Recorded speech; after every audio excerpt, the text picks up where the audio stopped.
Cuando terminó la Segunda Guerra Mundial, se esperaba que la economía mexicana se detuviera, pero al contrario de eso, creció aún más durante décadas como un país industrializado, de allí que se llame como el milagro mexicano. Este periodo inicia en 1940 con Manuel Ávila Camacho y llega hasta 1968 con la presidencia de Gustavo Díaz Ordaz, con casi 3 décadas de crecimiento promedio del 7%. Solo para que se den una idea, en esta época se calcula que del 2005 al 2015 el crecimiento de México ha sido de tan solo el 2% promedio. Nuestra economía es increíble, nuestra economía es genial. Oiga, pero el dólar está casi a 20 pesos. Nuestro dinero no vale nada. Procesando. Sí. Nuestra economía es increíble.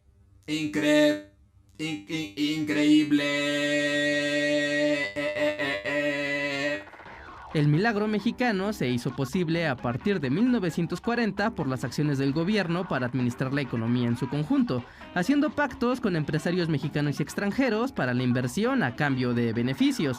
Se asegurarían de que el precio de los productos fuera único, de modo que siempre hubiera ganancias, y en caso de quiebra, el gobierno intervendría para salvarlas. Sí, así la gente rica y cercana al poder podía hacer negocios sin ningún miedo. En 1946, Manuel Ávila Camacho asignó a los obreros un buen salario a la vez que seguridad social, además de muchos recursos a los líderes sindicales, esto a cambio de garantizar el orden laboral y el sometimiento ante las acciones de las empresas y del gobierno por parte de los trabajadores. Así que para este momento era el Estado el que financiaba la riqueza de las empresas y los obreros en vez del poder de las propias ganancias de la economía. Para los campesinos ocurría algo similar, pues el gobierno garantizaba el precio final de los productos, así como préstamos para la inversión en alimentos. Aunque claro, esto solo para los grandes propietarios, pues los pequeños campesinos muchas veces perdían sus tierras o simplemente las abandonaban para ir a las ciudades en busca de trabajo como obreros en las fábricas. Para ese momento, Miguel Alemán comenzó el proceso de sustitución de importaciones, lo que quiere decir que México se cerraba en gran medida al comercio internacional para fomentar el comercio interno, pues cada vez era más caro importar mercancías por el bajo valor del peso frente al dólar. Increíble.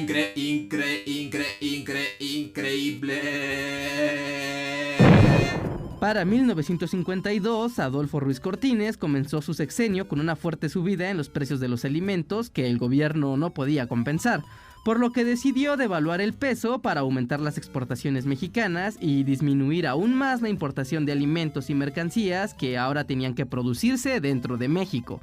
Sí, porque en ese entonces era el presidente el que decidía el precio del dólar a conveniencia, y no como ahora que es el Banco de México el que establece ese valor con relación a la economía mundial. Ese episodio de devaluación pasó el 24 de abril de 1954, un sábado de gloria de Semana Santa que inició el periodo conocido como el desarrollo estabilizador. A pesar de las dificultades, la industrialización en México continuaba y también la participación de la población. Incluso en 1953 por primera vez se reconocieron los derechos de la mujer, se construyeron carreteras y se comenzó la modernización del gobierno para tratar de disminuir los niveles de corrupción, que desde entonces ya eran muy altos y causaban grandes pérdidas a las finanzas públicas. Para el final del sexenio de Ruiz Cortines, la economía se había estabilizado, pero México ya era una bomba de tiempo para los siguientes presidentes. Para el periodo de 1958, con Adolfo López Mateos, la dinámica económica de México seguía siendo la del apoyo financiero a las empresas mexicanas y extranjeras, a la vez que construía carreteras, puertos y conectividad de electricidad, así como un constante endeudamiento a las finanzas públicas. Para Gustavo Díaz Ordaz, la situación económica y social era complicada. La percepción de la población era la de un gobierno corrupto que solo beneficiaba a los empresarios y a la propia clase política. Además, el dinero cada año rendía menos para la nueva clase media de las ciudades, a la vez que crecía la miseria de millones de mexicanos en el campo. Para 1968, la percepción de la corrupción era cada vez mayor. La represión del Estado era constante y la escasez de alimentos, gracias al descuido y abandono del campo ocasionado por las políticas de las últimas décadas, se hacía notar. A partir de ese año, el estallido social era inminente y la imagen de México como un lugar próspero y rico solo era percibida por los empresarios y gobiernos extranjeros que mantenían un lugar de privilegio. That's right, people. Ciertamente México será un gran lugar. Para 1970 la situación era insostenible. La deuda acumulada del gobierno generó una fuerte crisis económica. El dólar se fue a las nubes. Comenzaron a surgir guerrillas. Empeoró la pobreza y de aquí en adelante se acabó todo milagro mexicano, porque en verdad iban a pasar muchos años difíciles para el país. Y todo eso fue el periodo conocido como el Milagro Mexicano. Un momento de abundancia que era administrado por el Estado, pero que no logró construir una economía sólida para todo el país ni para todos los mexicanos, y que gracias a la corrupción y al autoritarismo fomentaron la desigualdad, la pobreza, la delincuencia y la falsa ilusión de prosperidad nacional. Así que es todo por el momento. El crecimiento poblacional se refiere al incremento del número de habitantes en un espacio y tiempo determinado, el cual se puede medir a través de una fórmula aritmética. También se puede emplear como sinónimo el término crecimiento demográfico. Cuando se hace mención al crecimiento poblacional, se puede hacer referencia a cualquier especie animal. Sin embargo, se suele usar para referirse a los seres humanos, en especial cuando se realizan investigaciones acerca del crecimiento de la población. Durante la segunda mitad del siglo XX, un mayor acceso a la salud y a mejores condiciones de vida. Como resultado de la modernización del país, permitió disminuir la tasa de mortalidad infantil y aumentar la expectativa de vida de los mexicanos. Con el tiempo, esto produjo un aumento considerable de la población y la necesidad de construir más escuelas, hospitales y de generar más empleos. Ante este panorama, en la década de 1970, el gobierno empezó a aplicar políticas de control de natalidad, como el uso de condón, el dispositivo intrauterino y las operaciones definitivas. La meta era que los mexicanos tomaran conciencia de la necesidad de tener menos hijos por familia, lo que a la larga permitiría disminuir la demanda de servicios e infraestructura. Por ejemplo, gracias a la aplicación de dichas políticas, se ha logrado disminuir la tasa de natalidad, mientras que en 1970 el promedio de hijos que tenía una mujer era de 6. En la actualidad es de 2. Esta disminución es un avance, pero todavía se tiene grandes retos en materia de población. De acuerdo con un estudio del Consejo Nacional de Población, CONAPO, en 2013 éramos 118 millones de mexicanos. Para 2033, cuando tú tengas más o menos 35 años, habrá en el país 140 millones de personas. Y en 2050 será alrededor de 150 millones. Según este estudio, durante los próximos 37 años, el país experimentará la última etapa de la transición demográfica. ¿Qué significa esto? Que durante este periodo, México será todavía un país de jóvenes, pero paulatinamente su sociedad irá envejeciendo. Por ello, si en 2010 el promedio de edad en el país era de 29 años, para 2050 será de 38 años. De la misma manera, mientras en 2010 los mexicanos mayores de 65 años eran 7 millones, para 2050 será cerca de 23 millones. Tu generación será la primera del México mayoritariamente adulto. De acuerdo con el mismo estudio, durante los próximos 37 años, la población económica activa, es decir, quienes tienen entre 15 y 65 años y trabajan, aumentará de los 87 millones que somos actualmente a 114 millones en 2050.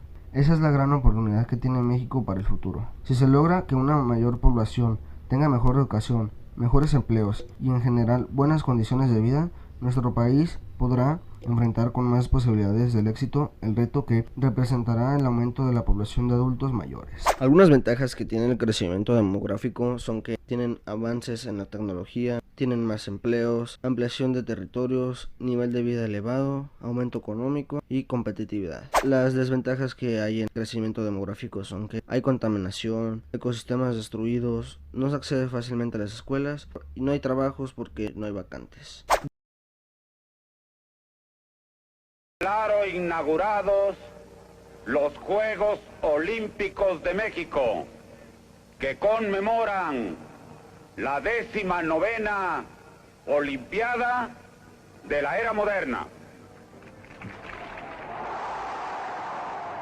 Con una salva de 21 cañonazos, luego de que sonara el himno nacional mexicano, el entonces presidente Gustavo Díaz Ordaz inauguró el sábado 12 de octubre de 1968 los 19º Juegos Olímpicos, los primeros que se realizaban en América Latina ante más de 100,000 personas que habían llegado a Ciudad Universitaria.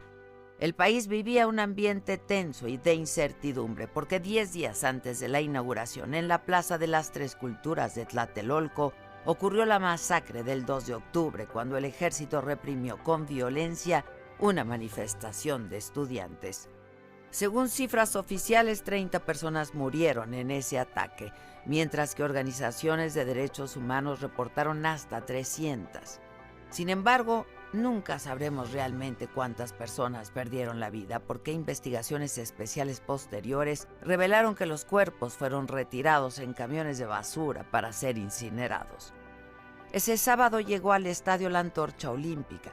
Enriqueta Basilio, una atleta de 20 años, competidora de atletismo, llevaba la simbólica llama que viajó durante 50 días y recorrió 14.800 kilómetros desde el bosque de Altis, en Grecia, hasta lo más alto del Estadio Olímpico Universitario. Era la primera vez que una mujer encendía el pebetero. En la inauguración de los llamados Juegos de la Paz, 15,000 palomas blancas fueron liberadas para dar inicio al desfile. Los contingentes de 108 naciones, empezando por Grecia y terminando con México, desfilaron por la pista de atletismo del estadio mostrando las banderas de sus países. La ovación más larga y ensordecedora fue para el contingente mexicano, que avanzó al compás de la marcha de Zacatecas. Esta inolvidable ceremonia terminó poco después de las 2 de la tarde y el público, emocionado, se negaba a abandonar el recinto.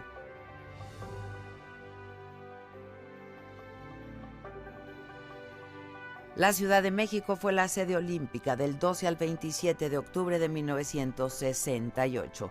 Hubo críticas. Si el país estaba preparado para un evento de tal magnitud y además a 2.300 metros sobre el nivel del mar, era imposible mejorar marcas mundiales. La altura, dijeron los expertos, podría poner en riesgo la vida de los deportistas. Los Juegos Olímpicos de México 68 fueron los primeros en transmitirse por televisión, vía satélite a todo el mundo. Y por primera vez también se utilizaron nuevos sistemas electrónicos para calificar en lugar de hacerlo manualmente. Los resultados se transmitían a la prensa y de ahí al mundo entero. Y también por primera vez los ganadores se sometieron a un control antidopaje. Y hubo las inéditas pruebas de género para verificar el sexo de los competidores. Fueron unos Juegos históricos en los que participaron 5.516 atletas de 112 países. Se rompieron 23 récords olímpicos, entre ellos el de los 100 metros planos, cuando el estadounidense James Hines consiguió ubicarse por debajo de los 10 segundos, 9.95, o cuando el francés Pierre Trentin impuso una nueva marca olímpica al ganar la prueba de 1 kilómetro contrarreloj en ciclismo. Pero tal vez el logro más memorable fue el espectacular salto de longitud de Bob Beamon de 8.90 metros, un récord mundial que duraría por 22 años. Los Juegos Olímpicos del 68 hicieron historia en el deporte de México y del mundo y marcaron un antes y un después en el movimiento olímpico.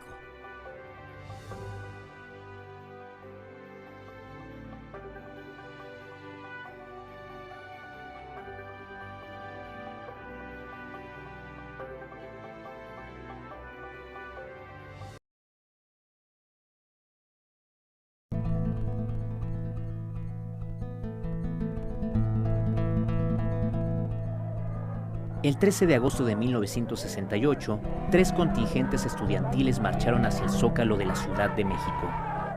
Según los cálculos oficiales, a este evento asistieron entre 40,000 y 60,000 personas.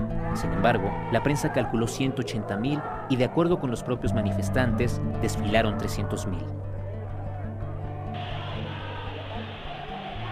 Muchos integrantes del movimiento recordarían este día como uno de los más bellos de todo el año. No se trataba solamente de expresar la inconformidad, sino también de reivindicar una manera muy diferente de construir el mundo y de resolver los problemas. Los estudiantes exigían la apertura de un diálogo público, la destitución del jefe de la policía del Distrito Federal por golpear estudiantes, explicaciones al gobierno por violar la autonomía universitaria y libertad de los presos políticos. Marcharon al Zócalo gritando: "Pueblo, piensa, habla y actúa. Exigimos indemnización de los estudiantes muertos y heridos. No queremos olimpiadas, queremos revolución. Profesores sí, bayonetas no". A Corona del Rosal hay que ponerle bozal. La manifestación se ganó la simpatía y la solidaridad de diferentes sectores de la sociedad, que durante los siguientes días publicaron en la prensa numerosos desplegados donde exigían, de parte del gobierno, una solución inmediata a las demandas del pliego petitorio estudiantil.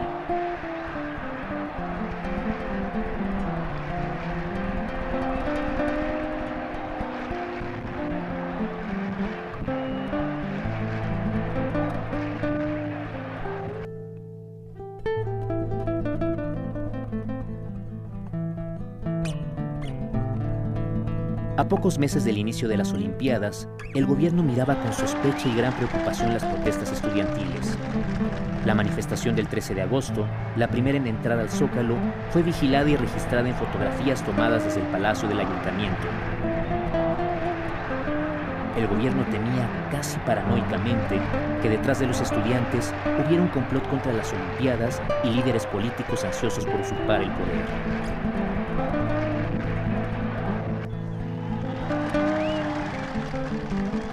En la novela Los días y los años, Luis González de Alba escribió: El Zócalo.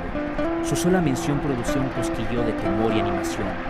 Entrar en una de las plazas más importantes del mundo y gritar bajo los balcones todas nuestras exigencias y, ¿por qué no?, todos los insultos que se le ocurren a una multitud indignada.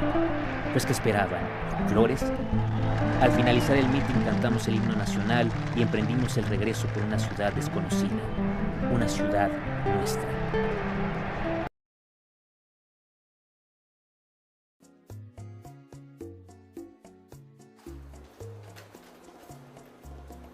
Este fue el discurso de autodefensa que Fidel Castro escribió en 1953, cuando lo apresaron.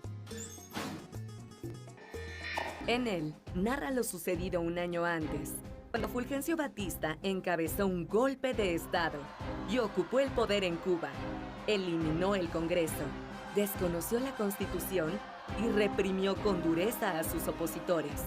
Durante su gobierno favoreció los intereses de Estados Unidos, prevaleció la corrupción y buena parte de la población vivía en la pobreza. Por ello, un grupo de universitarios, entre ellos Fidel Castro, atacaron el cuartel Moncada. Fue la primera acción armada de la revolución, aunque fue rápidamente controlada. La situación en Cuba era grave. El desempleo aumentaba. La población rural se encontraba empobrecida. No poseía tierras de cultivo y no tenían acceso a servicios de salud y educativos. Además, las grandes compañías agrícolas explotaban el azúcar y otras la ganadería. Debido a esa situación, Fidel Castro y otros activistas se establecieron en México para organizar un movimiento armado. En 1956, partieron de manera clandestina de Veracruz a Cuba, en una pequeña embarcación, el Granma. 82 guerrilleros iban a bordo. En la costa cubana, el ejército ya los estaba esperando. 18 sobrevivientes se internaron en la zona rural de la isla y establecieron una base de operaciones en la Sierra Maestra. Desde ahí, organizaron guerrillas, es decir, pequeños grupos armados. Estados Unidos, al ver sus intereses comprometidos, intentó sacar de la isla a Batista y formar un gobierno que le beneficiara. El dictador se negó y lanzó una ofensiva militar contra los rebeldes que despertó la simpatía generalizada hacia los guerrilleros. Por lo que los campesinos, los sindicatos, los partidos políticos y los movimientos urbanos se unieron a la revuelta. El 1 de enero de 1959, los revolucionarios lograron entrar a La Habana. Batista y su gabinete huyeron hacia Miami, Estados Unidos. Con la revolución en el poder, se incrementaron las huelgas de trabajadores, industrializados y agrícolas, quienes buscaban una mejora tanto salarial como de las condiciones laborales. El gobierno apoyó estos movimientos siempre y cuando afectaran a empresas extranjeras. Al inicio de la década de los años 60, el gobierno cubano expropió las empresas petroleras y azucareras de Estados Unidos, así como los bancos, la industria y las empresas comerciales. En respuesta, Estados Unidos suspendió la compra de azúcar y decretó un bloqueo comercial. El siguiente paso fue promover su expulsión de la Organización de Estados Americanos, conocida como OEA. Además, la Agencia Central de Inteligencia organizó en 1961 una invasión a la isla, encabezada por exiliados cubanos. El desembarco en la playa Girón de la Bahía de Cochinos fue un fracaso. El gobierno de Cuba se declaró abiertamente comunista y estableció una alianza con la Unión Soviética. Esto provocó una gran tensión, que llegó a su límite en 1962, con la crisis de los misiles. En lo que concierne a la relación entre México y Cuba, en un inicio el gobierno mexicano aplaudió el triunfo de la Revolución cubana. Se habló de las similitudes entre las revoluciones mexicana y la cubana.